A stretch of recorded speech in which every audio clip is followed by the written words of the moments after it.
Shalom anak-anak, apa kabar? Ibu berharap kabar ini penuh dengan sukacita. Ya, kita akan kembali ya belajar tentang agama Kristen ya, yang sudah ada kalian ya. Ibu sudah bagikan bukunya. Coba diperhatikan di bab yang ke-8 ya nak ya. Kita akan siapkan karya Allah dalam kepelbagian. Ya, Ibu juga tidak lupa memperkenalkan diri ya. Nama Ibu Jerina ya, yang sudah pernah memberikan materi sebelumnya. Kita berdoa dulu ya semuanya, posisinya berdoa. Bapa dalam surga, terima kasih Tuhan atas kebaikan-Mu pada siang hari ini. Kami akan belajar tentang kebenaran firman-Mu. Bapa, berikan kami hikmat, berikan kami ketenangan, supaya apa yang kami pelajari Tuhan tidak menjadi sia-sia, namun menjadi berkat untuk semua orang. Terima kasih Tuhan, hanya di dalam nama Yesus kami berdoa dan mengucap syukur. Amin. Oke anak-anakku ya, kita akan lihat dulu materi kita tadi sudah, apa sih tujuannya ya. Tujuan kita mempelajari bab yang ke-8 ini adalah satu, itu kita mendiskusikan hal-hal positif dan negatif dari keberagaman manusia. Yang kedua, kita diskusikan pengalaman mengenai konflik yang terjadi karena dipicu oleh perbedaan suku, budaya maupun agama. Ya, yang berikutnya mendeskripsikan peran yang dapat dilakukan oleh remaja Kristen yang hidup di tengah perbedaan latar belakang suku, budaya, dan agama. Ya, jelas anak-anakku ya. Kalaupun Anda bawa Alkitab, kita persiapkan nih, karena bahan Alkitabnya itu ada di 1 Petrus 3 ayat yang ke-15 ya, Galatia 3 ayat yang ke-28, lalu Perjanjian Lama, Kejadian 1 ayat 28, Kejadian 11 ayat 1 sampai 9 ya. Kita perhatikan pengantar. Ya, kita harus didahulukan oleh pengantar. Pembahasan mengenai karunia Allah dalam kepelbagaian agama penting karena bangsa Indonesia adalah bangsa yang majemuk, ya. Artinya, bangsa yang majemuk Indonesia ini terdiri dari agama, ya. Ada sukunya beda, ada rasnya beda. Ada lagi yang bedanya apa? Bahasanya beda. Jadi memang manusia sangat ya majemuk.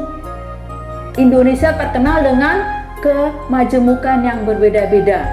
Anda berkata, Bu, ini PPKN lah kita, Bu. Bukan PPKN ya, masih ada hubungan dengan materi kita.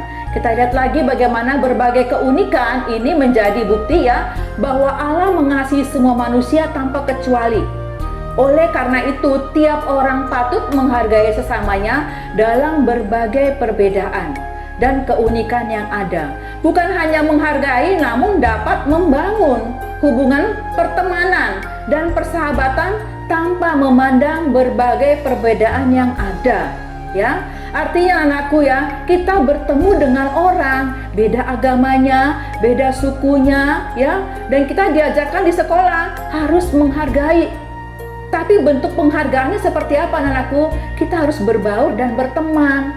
Jangan Anda hanya satu suku, temannya itu terus. Satu agama itu terus ya. Kalau beda agama, beda suku, Anda nggak mau berteman. Nah ini nggak boleh ya. Sebagai orang Kristen, remaja Kristen, kita harus berbaur. Itu pesan daripada orang-orang tua di sekolah, harus berbaur ya. Kita lihat lagi bangsa Indonesia disebut sebagai bangsa yang majemuk ya, atau beragam. Keberagaman itu meliputi suku bangsa yang tadi agama, budaya, daerah, dan sebagainya. Keberagaman ini kemudian dipersatukan oleh budaya gotong royong dan semboyan bangsa, yaitu Bhinneka Tunggal Ika. Ya, udah nggak heran Anda mendapatkan mengenai Bhinneka Tunggal Ika sudah hafal semua.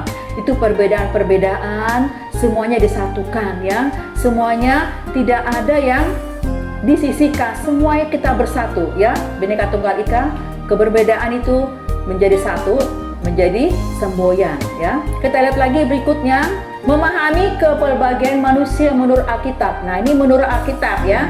Kalau tadi secara umum pengantarnya, nah ini ada di Alkitab ya. Kita lihat dulu di Alkitab ini apa sih pesan Tuhan ya. Kepelbagaian menurut Alkitab, kita lihat dulu ya. Dikatakan di sini manusia diciptakan ya dalam berbagai keunikan dan perbedaan.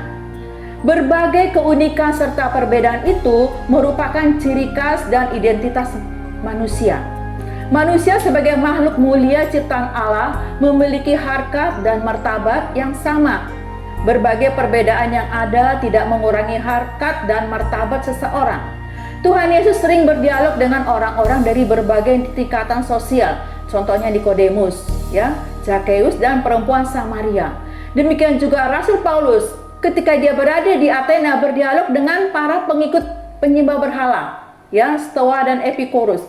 Rasul-rasul lain juga berbuat serupa dalam berbagai cerita mengenai interaksi Tuhan Yesus dengan manusia. Nampak bahwa kasih dan keadilan yang ditunjukkannya berlaku untuk semua orang tanpa kecuali.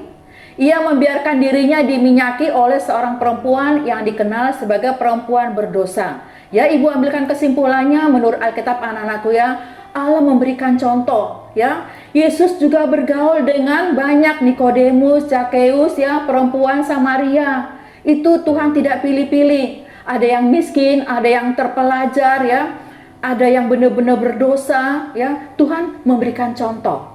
Jadi kita sebagai remaja, sebagai siswa harus meneladani apa yang sudah Yesus berikan contoh. Begitu juga Rasul Paulus, dia berikan contoh, Dia semua tidak membeda-bedakan. Jadi kita meniru dari hal cerita yang di Alkitab. Kita lihat lagi nih dalam firman Tuhan, Petrus berkata, "Kuduskanlah Kristus di dalam hatimu sebagai Tuhan, dan siap sedialah pada segala waktu untuk memberi pertanggungan jawab kepada tiap-tiap orang yang meminta pertanggungjawab dari kamu tentang pengharapan yang ada padamu. Tetapi hendaklah dengan lemah lembut dan hormat dan dengan hati nurani yang murni."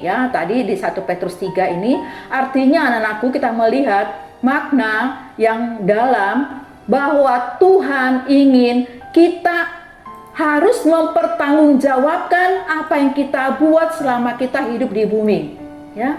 Setiap kata-kata itu harus dipertanggungjawabkan.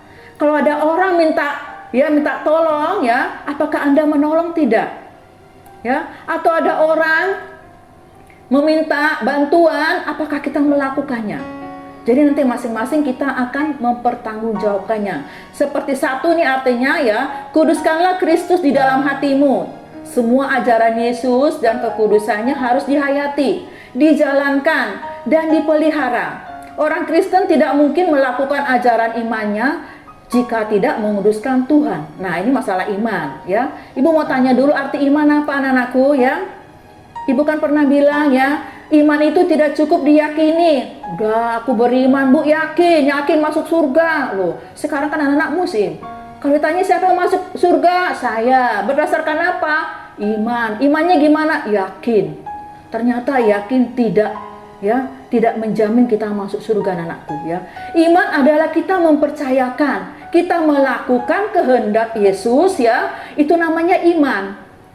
Jadi hanya yakin-yakin tanpa tindakan, gak bisa, Itu Anda sedang bermimpi, berhayal ke surga, tapi ternyata Anda ada di dunia, Jadi iman itu harus benar-benar anak-anakku, karena tanpa iman seorang pun tidak bisa masuk ke dalam kerajaan surga. Yang kedua kita lihat lagi mempertanggungjawabkan iman. Tiap orang dipanggil untuk selalu siap mempertanggungjawabkan imannya, termasuk di dalamnya identitas kamu sebagai remaja Kristen. Jadi menjadi remaja Kristen bukanlah sekedar identitas seperti yang tertulis di dalam KTP, melainkan menyangkut seluruh sikap hidup yang harus kamu tunjukkan pada orang lain. Dengan cara itu orang-orang menyaksikan kehidupan Kristiani yang sesungguhnya. Jadi jangan di KTP aja anak-anakku agama Kristen, Tapi di sekolah seringkali dia membuat masalah. Di sekolah tidak menjadi contoh. Datangnya terlambat, tawuran. Dilihat namanya Yohanes, agama Kristen. Wah, ini Tuhan Yesus menangis anak-anakku Waduh, itu anakku tapi kok masalah terus di sekolah, Sayang namanya Yohanes, agamanya Kristen, Nah, ini yang Tuhan seringkali menangis. Tuhan mau kita punya sikap, Sesuaikan imanmu dengan panggilan Tuhan. Jadi tidak hidup sekarapnya sendiri ya, karena dewe. Allah kan berkata, Anda telah ditebus ya, dibeli dan lunas, bukan dicicil ya, lunas dibeli sama Tuhan. Kalau Tuhan sudah membeli kita, berarti kita harus menuruti ya. Apa kata Tuhan? Bukan lagi hidup di duniamu sendiri ya, harus mengikuti apa kata Tuhan. Kalau iman itu kita laksanakan, kita akan menuruti semua apa yang Tuhan mau. Yang ketiga kita lihat, dengan lemah lembut dan hormat serta hati yang murni. Ya, hatinya murni. Salah satu ciri khas remaja Kristen yang dapat ditampakkan adalah sikap lemah lembut, ketulusan hati, serta menghormati mereka yang pantas untuk dihormati. Nah, ini kan banyak anak remaja ya, sikapnya kurang lemah lembut, hatinya kasar, hatinya aduh ya, dan kurang menghormati. Banyak orang tua datang ke ibu, Bu, anak saya gimana Bu ya? Kalau dibilangin Bu ngeyel ya, kita ngomong 1 dia ngomong 10. Aku orang tua nggak tahu dihormati. Lah iya anak-anakku. Pesan Tuhan kan, hormatilah orang tuamu supaya panjang umurmu. Kalau mau pendek umur ya nggak apa-apa ya, karakmu dewe ya. Tapi kalau kita ingin umur kita panjang, kita sehat-sehat, hormatilah orang tuamu. Dan yang lebih tua daripada kita harus hormati ya. Jadi kita tahu ya posisi kita tahu batasan-batasan kita, supaya orang senang dengan kita ya. Kita buktikan ya. Kita lihat ini loh ya, kita terbuka menjadi suratan Kristus yang terbuka dibaca orang. Wah, dia orang Kristen ya. Beda. Nah, ini yang mau Tuhan mau. Jelas anakku ya. Lalu dalam pergaulan dengan orang lain yang berbeda ya, kamu dapat melakukan apa yang dikatakan oleh Petrus. Kamu dapat menguduskan Tuhan, mempertanggungjawabkan iman, serta bersikap lemah lembut ketika bergaul dengan mereka yang berbeda denganmu. Artinya anakku, boleh kamu bergaul dengan siapapun. Ya, jangan ekstrim, Anda fanatik sendiri. Ya, nggak boleh. Boleh bergaul, tapi ambil yang baiknya. Anda berkata, Bu, teman saya tapi itu narkoba Bu, ngapain saya bergaul sama narkoba? Bergaul, ya, sapa menyapa boleh, tapi narkobanya jangan diambil. Artinya begitu anak-anakku ya, semuanya kita harus bergaul. Kalau bisa kamu menangkan jiwanya ya, kamu injili supaya dia nggak pemakai narkoba. Nah, ini kan kamu jadi saksinya Tuhan ya. Bukan berarti yang agamanya beda, sukunya beda, kamu nggak mau nyapa ya, tidak. Harus kata Tuhan ya. Disitulah kamu membuktikan identitasmu sebagai anak Tuhan ya. Beda dengan mereka. Nanti mungkin mereka bisa ketularan ya. Ketularan lalu dia nggak mau lagi pakai narkoba. Ya, itu adalah menjadi cita-cita remaja Kristen. Kita lihat sikap ya, ada di sini ya. Sikap saya terhadap mereka yang berbeda. Belajar dari cerita kehidupan. Nah, ini ada cerita anakku ya. Pada tahun 2012, beberapa harian, ibu kota pernah memuat berita mengenai perseteruan antar warga yang dipicu oleh kecurigaan, suku, dan daerah. Di sebuah kota ada seorang laki-laki yang melakukan tindakan pelecehan terhadap seorang gadis penduduk asli kota tersebut. Laki-laki itu bukan penduduk setempat, melainkan berasal dari daerah dan suku yang berbeda dengan gadis itu. Setelah melakukan pelecehan, laki-laki itu melarikan diri, meninggalkan kota tersebut. Penduduk kota tersebut amat marah, apalagi mereka terprovokasi oleh keluarga besar gadis itu yang menyebarkan tindakan aib yang dilakukan oleh laki-laki itu.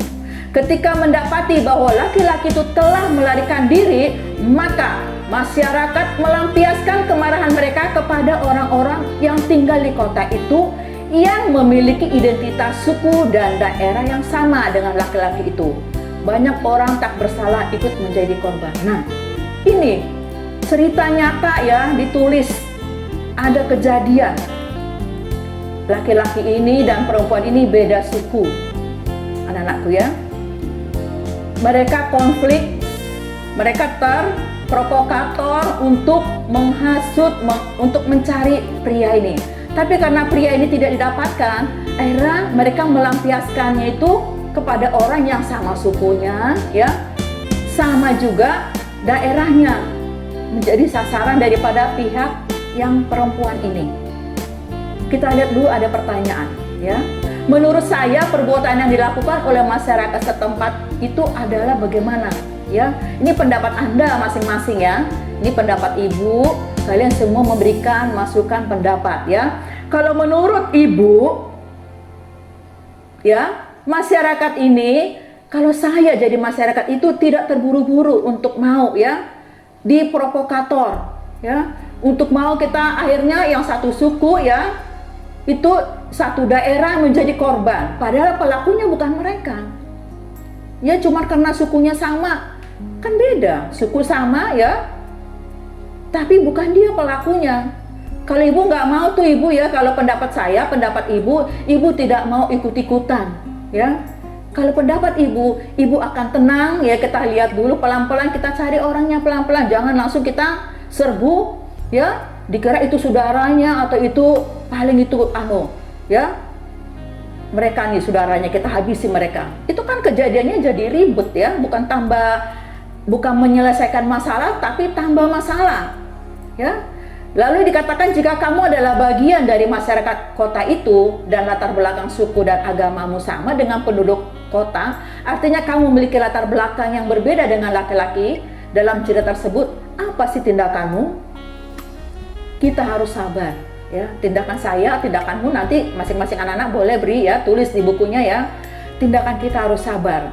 Jangan sampai mereka kena korban karena mereka bukan pelakunya ya. Harus sabar. Kita lihat lagi berikutnya, sering membaca di media cetak dan mendengarkan siaran TV bagaimana konflik antar masyarakat yang dipicu baik oleh berbagai perbedaan suku, daerah, agama maupun status sosial. Seringkali konflik yang terjadi diikuti oleh tindakan kekerasan. Membaca cerita di atas, kemukakan pendapat kamu mengenai peristiwa tersebut jika dikaitkan dengan kepelbagaian manusia, jika ditinjau dari segi iman Kristen. Sebagaimana tercantum dalam poin B bahwa manusia diciptakan dalam kepelbagaian dan tiap orang Kristen terpanggil untuk mewujudkan kasih dan keadilan bagi sesama tanpa melihat perbedaan yang ada. Ya, ini nanti bisa didiskusikan ya, ambil kelompok di rumah anak-anakku ya. Kita lanjutkan lagi, karunia Allah dalam kepelbagaian. Kepelbagaian manusia sebenarnya merupakan karunia Allah yang patut disyukuri, karena dari berbagai kepelbagaian itu, hidup manusia menjadi amat kaya, laksana pelangi yang warna-warni. Dalam kepelbagaian warnanya, pelangi menjadi indah dipandang mata. Tiap warna memberikan kontribusi bagi keindahan itu. Umat manusia dapat saling memperkaya diri dengan mempelajari berbagai tradisi, adat, kebudayaan, serta kebiasaan dari berbagai daerah, negara, suku, bangsa, maupun ras, etnis, dan agama. Nah, tadi udah Ibu terangkan di atas ya. Kita lihat lagi di sini ada, menurut Xiao Chong, ini ada perbedaan dan keragaman adalah karunia dari Allah. Ya, itu karena Allah anakku ya. Kenapa berbeda-beda ya? Seperti pelangi ya, warnanya banyak. Tapi kalau kita lihat kan indah. Ya, ini rencana Tuhan. Ya, kenapa ada suku Bu, kenapa ada agama ya, kenapa ada adat istiadat yang berbeda-beda, itu Allah yang ciptakan ya. Jadi kita manusia ini jalankanlah, ikutilah aturan-aturan yang sudah Allah berikan di dalam Alkitab ya, itu semuanya karena Allah ya. Jika Allah pencipta, pemelihara, dan penyelamat di dalam Yesus Kristus mengaruniakan ya, Yesus Kristus yang mengaruniakan. Nah, kita lihat lagi kepelbagaian pada manusia. Mengapa manusia masih melakukan berbagai tindakan yang menunjukkan diskriminasi terhadap warna kulit, suku, bangsa, budaya, maupun agama ya? Perhatikan anakku ya, kenapa ya manusia ini selalu ingin membela agamanya, manusia ini ingin membela sukunya, merasa suku dia paling benar, suku yang lain nggak benar, agama dia paling benar, agama itu nggak benar. Ini selalu terjadi ya. Di sini terjadi terus-menerus yang tidak habis-habisnya. Kuncinya adalah sebetulnya setiap orang harus dibekali ya anak-anakku ya. Kalau kita orang Kristen dibekali dengan firman, tidak mungkin konflik. Kalau kita baca firman, kita ikuti ajaran Tuhan Yesus, pasti kita nggak konflik. Ya, yang konflik biarin aja, kita doakan supaya mereka nggak konflik. Ya, Perjanjian Lama, rencana penebusan Allah sudah mencakup segala bangsa dari berbagai ras dan etnis ya, segala bangsa loh anakku ya, dikatakan Perjanjian Lama ya, melalui Abraham. Ketika dikatakan bahwa oleh karena dia atau Abraham, segala bangsa di muka bumi akan memperoleh berkat ya, semua bangsa akan mendapat berkat ya. Jadi bangsa apa aja sebutkan itu Tuhan berjanji. Kalau mereka melakukan, mereka taat, Tuhan juga akan memberkati mereka. Ya, di antara semua keragaman ciptaan Tuhan, keragaman budaya manusia, perbedaan etis dan bahasa juga merupakan bagian dari ciptaan Allah yang baik. Kadang-kadang orang Kristen melihat keragaman budaya sebagai bagian dari dunia yang jatuh, sebagai kutukan. Narasi Alkitab tentang Menara Babel sering digunakan untuk membenarkan pandangan yang negatif. Padahal dalam cerita mengenai Menara Babel, campur tangan Tuhan dan penciptaan beragam bahasa benar-benar memaksa orang-orang Babel untuk memenuhi perintah Allah yang semula, ya, yaitu untuk memenuhi bumi dan menaklukkannya. Sesuatu yang ingin dihindari oleh orang-orang Babel dengan mendirikan menara sampai ke langit, mereka tidak ingin tersebar ke segala penjuru bumi. Mengenai hal ini diulang sampai 3 kali pada ayat 4, 8, dan 9. Artinya anakku, kenapa penciptaan waktu Babel itu Allah mengacaukan bahasa mereka? Ya, mereka tidak ingin kemana-mana, mereka maunya di situ aja, dan mereka ingin melihat sampai ke langit. Mereka ingin melihat Allah. Ya, Allah sudah berkata bahwa dunia ini akan dibuat beragam-ragam bahasa, suku, budaya. Itu udah menjadi programnya Tuhan. Dengan dibuatnya waktu Menara Babel dibuat, anak-anakku ya, itu kan terjadi kekacauan bahasa. Ya, dibuatlah bahasanya, yang satu bilang, ambilkan aku palu, diambilnya pasir, ambilkan aku kayu, diambil plastik, nggak nyambung bahasa mereka. Disitulah kejadian kekacauan bahasa. Ya, itu sudah difirmankan Allah di dalam perjanjian lama. Jadi nggak usah heran, itu sudah ada ya. Apapun yang di dunia ini sudah ada, nah itu ya sudah Allah beritakan di Alkitab. Kita lihat lagi, kepelbagian juga memperoleh tempat ketika pada hari Pentakosta, para rasul dan orang percaya dimungkinkan berbicara dalam berbagai bahasa. Melalui kejadian ini, jangkauan budaya diperluas menjadi lintas budaya, termasuk bahasa dipakai dalam kesaksian dan pemberitaan. Dengannya gereja membuka diri terhadap berbagai bahasa dan budaya sebagai sarana. Nah, terjadilah banyak sekarang Alkitab juga banyak ya anak-anakku ya. Bahasa Inggris, bahasa daerah, itu apapun kamu cari di Alkitab sudah dibuat supaya mereka mencapai tujuan Allah. Ya, untung nggak bahasa Inggris semua. Kalau Inggris semua banyak kita nggak ngerti nak ya. Tapi Tuhan begitu sangat mengasihi manusia, bisa dibuat ya dari berbagai bahasa untuk mereka bisa mendengarkan kebenaran firman Tuhan. Kita lihat lagi dalam surat Galatia 3:28 dikatakan, tidak ada orang Yahudi atau orang Yunani, tidak ada hamba atau merdeka, laki-laki atau perempuan, karena kamu semua adalah satu di dalam Kristus.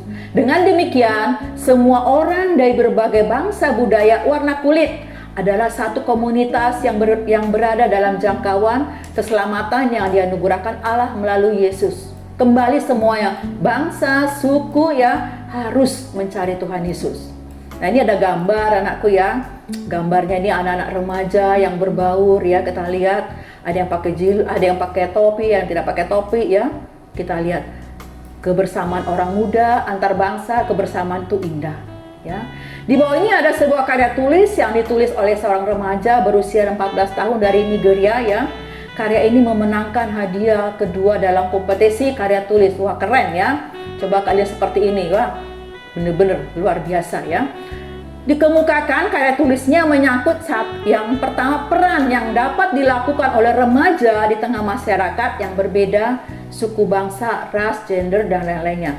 Aksi atau program yang dapat dikerjakan demi terwujudnya keadilan dan perdamaian di tengah masyarakat berbeda ras, etis, dan gender. Bandingkan bentuk program atau proyek yang dilakukan dalam tulisan tersebut dengan kenyataan yang ada di Indonesia atau di tempatmu. Apakah ada upaya seperti itu ataukah tidak? Kita lihat lagi. Nah, ini dia ya karya tulis daripada Fatima Jejolasani, usia 14, yang dari negeri tadi ya. Dia menulis banyak sekali.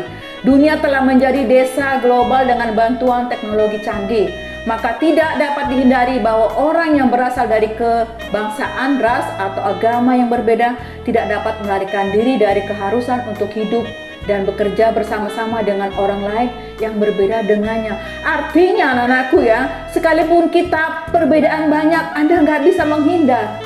Anda nggak mungkin cari pekerjaan di situ agamanya yang Anda anut, misal agama Kristen, mau nyari yang Kristen. Kalau nggak ada, aku nggak mau.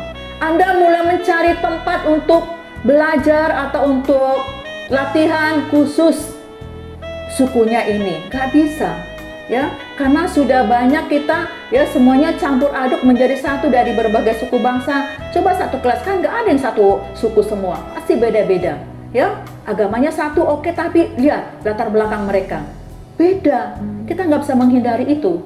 Justru kita di situ menjadi garam, ya, menjadi saksi di berbagai keberbedaan itu, menjadi berkat, ya. Serentetan kerusuhan, pembunuhan, penghancuran semena-mena harta benda di seluruh dunia, misalnya krisis daftar di Sudan, merupakan akibat dari kurangnya toleransi hidup, ya. Kenapa ada kerusuhan, pembunuhan, ya, penjarahan, ya? Anda merasa Anda nih, suku saya kok miskin, lalu Anda ngerampok suku yang kaya, ya? Gak boleh begitu. Allah tidak mengajarkan. Kenapa terjadi? Karena tidak ada toleransi hidup, ya. Kehidupan kita ini gak mau. Kita seringkali terbawa arus, ya, terprovokator itu kita ikut-ikutan, ya. Jangan. Jadilah hidupmu, jadilah engkau, ya. Engkau dengan Allah, hidup dengan baik, pasti kamu tidak akan terpengaruh. Tidak akan ada pembunuhan, penghancuran yang diceritakan di sini. Perbedaan telah menjadi alasan bagi orang atau kelompok tertentu di dunia untuk memanfaatkan perbedaan etis agama, ya. Seringkali orang mau mengatasnamakan agamanya, mengatasnamakan kelompoknya, ya, untuk mencari kepentingan pribadi. Banyak, nak, ya, diadu domba, ya, katanya begini, ya, katanya begitu, dia udah dapat keuntungan di situ. Jadi hati-hati kita jangan sampai terbawa arus, ya, kita menjadi korban, ya. Kita lihat lagi, Allah tidak pernah membedakan antara bangsa-bangsa. Semua bangsa dan ras di bumi diberikan potensi yang sama, ya. Bumi diciptakan sebagai tempat berpijak bagi semua bangsa. Allah mengajar kita untuk sikap ramah dan baik terhadap sesama makhluk hidup, di mana masyarakat dunia menganut berbagai agama, ya. Udah tahu, ya, agama ada Islam, Kristen, Buddha dan sebagainya. Kita harus, ya, bersatu dengan mereka. Kita lihat lagi ceritanya, banyak orang muda tumbuh dengan melihat orang lain dari agama dan ras yang berbeda dengan penuh kecurigaan.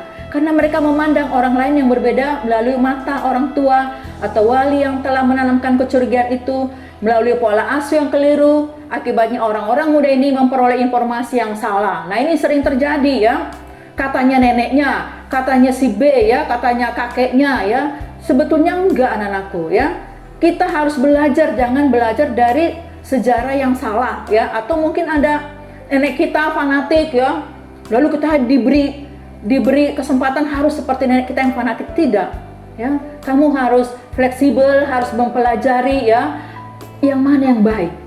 Itu yang harus kita cari. Kedamaian dan keharmonisan terus menghindari dunia karena manusia telah menolak untuk mengakui bahwa jika terjadi bencana terhadap satu bangsa, maka bangsa yang lain pun tidak bisa lepas tangan dalam menanggung akibat dari bencana itu. Beberapa cara orang dari beragam budaya dan latar belakang bisa hidup bersama-sama secara damai adalah, nah ini kalau mau damai, ya, satu, ya, saling bekerja sama, ya, bersikap sebagai teman terhadap orang lain. Nah, pernahkah kita kerjasama, ya? Dalam apa bekerja sama? Ya banyak. Dalam lingkungan RT kalau ada, ya, ada kerja bakti, ayo kalian turun, ya, kalian keluar, jangan diam-diam, ya, gak boleh. Lalu bagaimana bersikap sebagai teman terhadap orang lain yang berbeda? Ya, buktikanlah ketulusan hati, ya, bukan abang-abang lambena, tapi benar-benar hatimu tuh berteman, ya, dengan beda agama. Lalu membiarkan perilaku yang layak, ketulusan dan kebaikan menjadi sifat kita kedua dalam hidup ini. Perilaku, ya. Berikutnya, tidak menghina budaya. Jangan suka menghina, ya. Ini nggak boleh terjadi. Banyak anak-anak, ya, provokasi menghina, ya, aku loh paling bagus, kamu enggak, ya, banyak. Nggak boleh. Negara harus menghindari kebijakan yang hanya menguntungkan diri mereka sendiri. Nggak boleh juga, anak-anakku, ya. Menunjukkan rasa hormat, cinta, pengertian, dan toleransi terhadap semua manusia. Tunjukkan rasa hormat, ya. Buktikan bahwa Anda adalah orang yang bertoleransi, ya. Orang-orang muda seperti saya dapat berkontribusi untuk terciptanya dinamisasi dan harmonisasi dengan masyarakat multikultural, ya. Lalu berikutnya, mempromosikan integrasi budaya antara kita sendiri, misalnya belajar bahasa dan budaya orang lain, tidak apa-apa, ya. Misalnya kalau orang Jawa belajar bahasa orang Madura enggak apa-apa ya, senang kita banyak mengerti bahasa daerah, itu kan suatu ya keberuntungan kita mau belajar ya, bukan menghina ya. Lalu membentuk diri menjadi kelompok-kelompok yang fokus pada isu global yang misalnya advokasi tentang HIV, perdagangan anak atau tenaga kerja. Nah ini kita hindari ya, kalau ada seperti ini malah kita sadarkan mereka supaya tidak melakukan hal-hal seperti itu.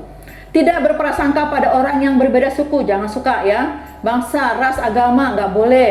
Kita harus ya, harus menjunjung kepersatuan, tidak ada rasa curiga. Memiliki penghasilan dan simpati pada orang lain tanpa memandang orang lain sebagai pihak lemah, sedangkan diri kita adalah yang kuat, tidak juga ya. Jangan kamu mentang-mentang gajinya besar, kamu merasa kuat ya, yang gaji kecil ya kamu remehkan, tidak boleh ya.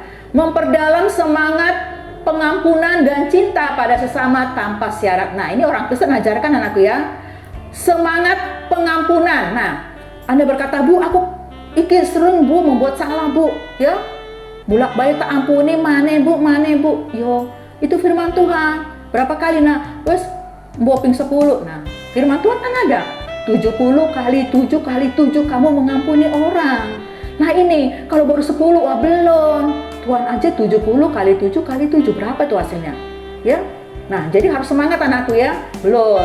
Ya, jangan langsung patah semangat.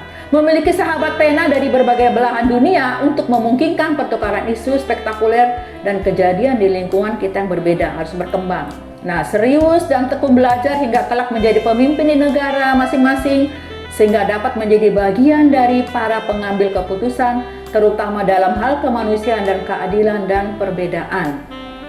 Jenis proyek atau kegiatan yang dapat saya lakukan dalam rangka mencapai keharmonisan dalam masyarakat multikultural meliputi, nah ini, menyiapkan perpustakaan bagi kaum muda di mana mereka akan memiliki literatur yang menarik ya. Perpustakaan banyak membaca ya, materinya di situ banyak, materi pendidikan untuk membaca sehingga dapat berkenalan dengan orang lain yang berbeda budaya, keyakinan. Kita belajar ya di perpustakaan banyak. Lalu pengorganisasian parlemen anak yang kuat yang dapat memantau penandatanganan perjanjian perdamaian dan menegakkan denda berat dan sanksi terhadap konflik. Berikutnya memulai sebuah majalah bulanan dengan nama Pesan Perdamaian yang akan memiliki warga terkemuka dunia seperti Dr. Desmond Tutu dari Afrika Selatan ya, dan lain-lain sebagainya. Ini adalah kalau Anda ingin berjuang, boleh ikut seperti ini, boleh Anda lakukan seperti ini. Pembentukan jaringan orang-orang muda untuk mendorong solidaritas dan promosi interaksi sosial dan koeksistensi damai, boleh. Keragaman budaya, ras dan agama di dunia yang begitu kaya dan indah, jika dimanfaatkan dan dihargai, dunia akan menjadi tempat yang aman di mana di dalamnya perdamaian dapat terwujud di bumi ini. Kita lihat dulu membuat program kerja ya, dalam rangka mewujudkan solidaritas dan perdamaian hidup di tengah masyarakat majemuk dapat dilakukan, misalnya menanam pohon perdamaian di suatu tempat, bekerja sama dengan remaja kerohanian antara agama, kemudian bersama-sama menuliskan komitmen untuk menjalankannya. Guru membantu mewujudkan program ini. Di sekolah swasta, ketua kelas dapat mengorganisir kegiatan ini. Di sekolah negeri boleh, ketua kerohanian juga boleh ya, secara aklamasi memilih koordinator kegiatan. Ini boleh, tugas ini kita boleh buat programnya, kita ajukan ya, kita kerjasama dengan pihak-pihak sekolah. Detail dari program ini dapat disusun oleh siswa bimbingan guru agama Kristen. Boleh. Kita lihat lagi berikutnya. Ini ada gambar ya, bentuk slogan, bersatu kita teguh, bercerai kita runtuh. Bersama membangun bangsa menuju masa depan yang lebih baik. Jadi Indonesia adalah bangsa kita yang harus kita pelihara ya. Kita pelihara bersama-sama dari berbagai suku, ras yang berbeda-beda. Ini ada tugas anakku ya, tugasnya cari berbagai kasus yang dimuat pada media cetak dan elektronik atau kasus yang ada di lingkungan sekitarmu mengenai berbagai permasalahan yang terjadi di kalangan remaja sebagai akibat dari berpacaran. Apa yang terjadi jika orang berpacaran tetapi tidak memahami arti pacaran? Tugas ini akan didiskusikan dan dilaporkan pada pertemuan berikut ketika membahas mengenai batas-batas dalam berpacaran. Nah, kita sudah akhir daripada rangkuman pelajaran kita yang dari tadi ya, kita melihat inti daripada yang kita baca adalah Allah mengasihi semua ciptaannya ya. Ia juga merencanakan keselamatan bagi semua bangsa tanpa kecuali. Oleh karena itu, tiap orang percaya dipanggil untuk menanggapi kasih dan penyelamatan Allah di dalam Yesus. Di dalam Yesus Kristus, dengan membangun solidaritas serta kebersamaan dengan orang lain tanpa memandang berbagai perbedaan yang ada. Dengan demikian, identitas sebagai murid Yesus Kristus semakin nyata. Bergaul dengan orang lain yang berbeda dengan kamu malahan semakin memperkaya pengalaman hidup kamu sekaligus memperteguh identitas kamu sebagai murid Yesus. Jelas anak-anakku ya, bahwa Allah menciptakan kita semuanya ya anak-anakku ya, dari berbagai bahasa yang sudah kita lihat, berbagai suku, tapi kita tetap harus belajar dari firman Tuhan supaya kita bisa berteman, bergaul dengan yang beda-beda agama dan suku. Terima kasih anak-anakku ya. Perjumpaan kita untuk materi ini sekian dulu ya. Sampai bertemu lagi di materi berikutnya. Kita tutup dalam doa. Bapa dalam surga, terima kasih atas penyertaan Tuhan dalam materi ini Tuhan. Kiranya berikan kami kekuatan dalam segala hal Bapa yang tidak kami ketahui, tetapi Engkau memberikan kami hikmat untuk kami bertindak, supaya kami juga supaya iman kami juga Tuhan, kami bertindak dengan iman. Terima kasih Tuhan. Hanya di dalam nama Yesus kami berdoa dan mengucap syukur. Amin. Terima kasih, Shalom. Sampai jumpa.